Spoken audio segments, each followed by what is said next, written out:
Central Cee's Can't Rush Greatness. Let's go. So first I'm going to talk about the numbers and then I'll go into my full review. So for the numbers wise, first week sales, my prediction for the UK charts will range from 85k to 100k first week. And he ended up doing 42k first week. And he debuted at number 1. Now, 42k is not bad, in my opinion. That's not bad at all.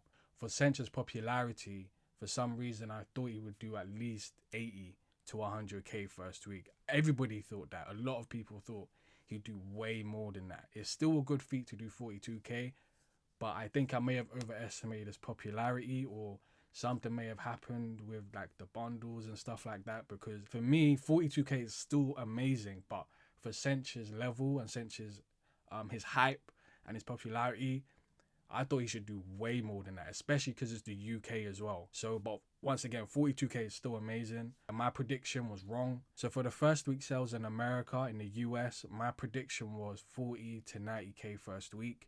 He ended up doing 35k first week and debuted at number 9. First off, that's amazing.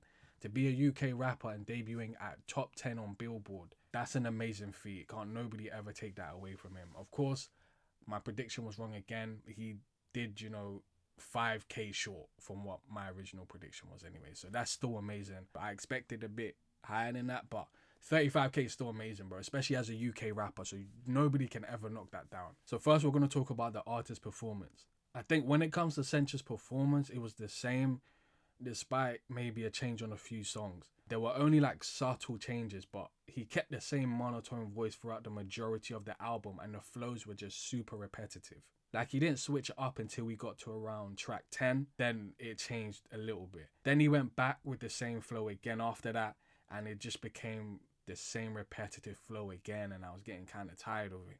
Now for the features.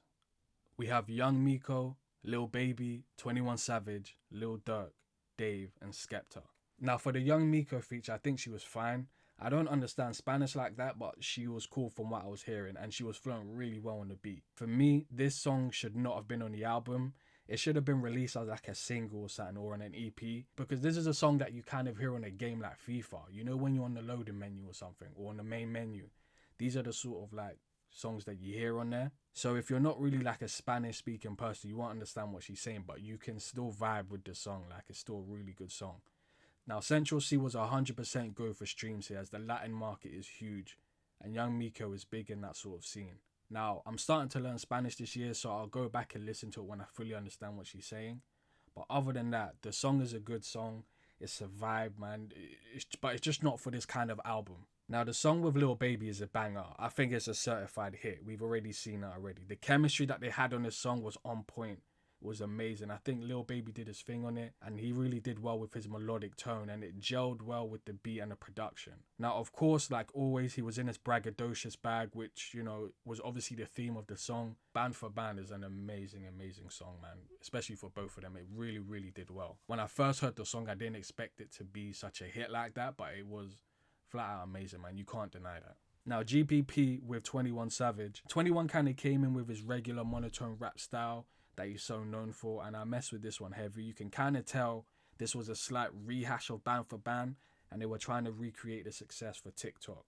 But nonetheless, it's still a fire song, and 21 did really well in it. Now for the Lil Durk feature. I think Lil Durk carried the whole song. I think he saved it from the depths of hell. I think Durk did what Durk does, and he bodied this. His flow and, the pockets he was finding worked really well. I'm not even going to lie. He rapped about what he raps about, and, the luxury items, the money, the women, him being from Chirac, and, it worked. Now we got his track with Dave. And I'm not going to lie to you, I think Dave got bodied on this track. Now, I don't know if Dave was trying to give shine to Central Cee, because, it was his album, but bro, Central Cee took this one. Their chemistry is always great when they jump on a song together, especially the songs that we heard from the EP that came out like 2 years ago. So when they jump on a song together, it's always going to be a good song. I originally didn't like this song at first, but then I listened to it again and it got kind of better for me. People were overhyping this song differently when it first came out. Especially those UK rap blog pages on Twitter and that. They hype up anything any UK rapper brings out. It's mad. With no constructive criticism or nothing. They're like straight dick riding heavenly, bro. It's crazy. And this song for me was one of the ones that they were dick riding. Now, don't get it twisted, like, it's still a good song, yeah, it's still a good song, but it's not as hyped up or amazing as people like to make it out to be. Now with Skepta. This was the best feature on that album. I think Skepta delivered perfectly here. The flow, the back and forth with Central Cee, the chemistry between these two was the best on the album, hands down. I think they both brought their A game with this one, and I think Sench stepped it up with this song compared to his other features. I don't think Skepta got bodied on this, and I don't think Sench got bodied on this either. But I think they both perfectly matched up on this track really well. Okay, now to talk about content. This album has got 17 songs. Now me, I would have much preferred a 12 to 14 song album, because to me, a Central Cee album doesn't need 17 or 18 songs or anything like that, in my opinion. But I think this album could have been way shorter, which it would have given it much more of an impact. There's few songs in here that just did not need to be here whatsoever. Let me explain more about that. So Central Cee is not Drake, okay? Actually, let me compare this. Central Cee is not J Hus. J Hus, yeah, is like, he's like Drake. He's a chameleon. J Hus can rap. He can do the melodic sound of rap. He can do Afro beats, Afro swing, R&B, boom bap rap. He can do dancehall, and he can do pop. So when it comes to a J Hus album, you expect there to be at least 17 songs, because it's J Hus. He's tapping into different sounds, different flows, different voices, the melodic style of rap, and he's good at it. Sench ain't doing that. Sench is more of a straight rapper with bars and a skippy drill beat. So when I saw 17 songs, I started scratching my head like, how is this going to turn out?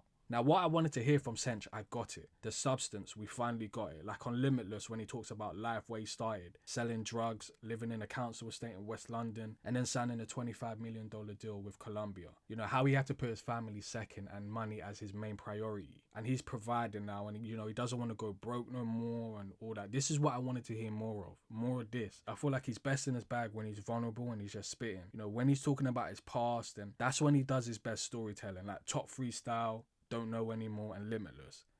Of course, we've got the braggadocious Central Cee, you know, like we always get. And, you know, that fits him very well. You know, it's what he knows and that's what he's good at. I think this is where he's at his most comfortable. You know, he's in his comfort zone, and that's what he enjoys the most. So with 5-star, band for band, GBP, no introduction, it's where he can thrive, and that's where, you know, he has the most freedom. Like, you can hear it. To me, the best song on this album is Top Freestyle, hands down. The content of the album has its high points, but it also has its emptiness to it. Like I said, this shouldn't have been a 17-song album, because I knew it would include tracks that just shouldn't really have to be there, or were just filler tracks. You know, the same way animes have like filler episodes and that. Albums have filler songs, and one of those tracks for me was the song with Young Miko. Like I said before, this song should have just been on FIFA or something. Like, it's not an album, it shouldn't be on an album called Can't Rush Greatness. It's featured a big Latin artist. It's a very upbeat and up-tempo song that just felt out of place. It felt very out of place, I'll be real. Now, don't get it twisted. Like I said before, it's still a good song. It just didn't really connect or sequence well with the other songs. Same with Gen Z Love, which to me is the worst song on this album. Gen Z Love is an absolutely trash song. It didn't need to be on this album.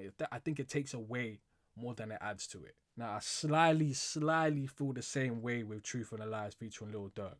These songs, in my opinion, just shouldn't be on this album. But I'm not trying to say that I just want him to be one way. But when it comes to that melodic rap, it just doesn't work. Now, in terms of features, I believe this should have had another UK feature, as we only got Dave and Skepta. But not just any other feature. I mean, like a real street rapper. I feel this needs just one of those types of rappers to show more of a grittier side of London, like a K-Trap or a Nines, you know, just to fully complete the set. I wanted just another UK rap on here that wasn't just Dave or Skepta, if you feel what I'm trying to say. The album just needed one more, and that's all I think it really needed. Now, I wanted him to fully represent that UK street rap, because it would have added an extra layer in terms of him telling his story, you know. Coming from the bottom in London, council estate, selling drugs, being on roads and all that. Like, it would have helped represent that other side to the UK street culture. I'm going to give this album a 7 out of 10. I think the best song on this album was Top Freestyle. The worst song on this album is Gen Z Love. I hate that song, I'm not going to lie to you. Sench really delivered on this album, I'm not going to lie. He delivered. What I wanted from him, we got. The production was amazing. It's a really well-rounded album, you know, that talks about his struggles growing up, you know, becoming famous, becoming a global superstar, dealing with money, women, and life. If you like UK rap, you're definitely going to like this album. So for me, 7 out of 10. It's a very good project.